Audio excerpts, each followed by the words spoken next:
Азыр мен Атами Кыргызстанда кантип заказ кетиргенди сиздерге бир сыйра көргөзүп кетейин. Мисалы мына шампуньду ала турган болсок, корзинага салабыз. Кара эле мына астында сары болуп корзина жанып калат. Ошого киребиз.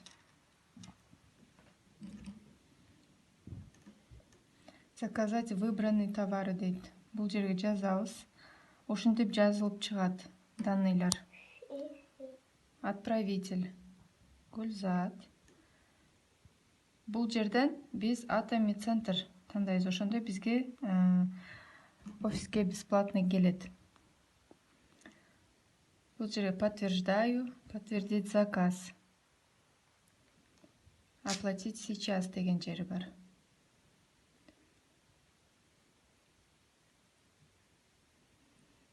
Анан бизде ушундай страница ачылат.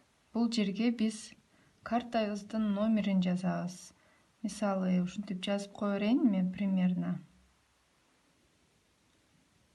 Бул жерге күнүн жазабыз. 25, примерно 680. Бул жерге имя владельца деген жерге биз англисче картабыздын сыртында кандай жазылган болсо, атыбыз, фамилиябызды жана атыбызды ошондой жазабыз. Акмылаева Гүлзат. Бул жерге картабыз кайсы номерге байланган, ошол номерди жазабыз. Мына мен ушул номериме байланган. Email почта. Бул жерде мен email почтамы жаздым. Эми ушунун баарын жазганда мына жерде оплатить дегенди басабыз.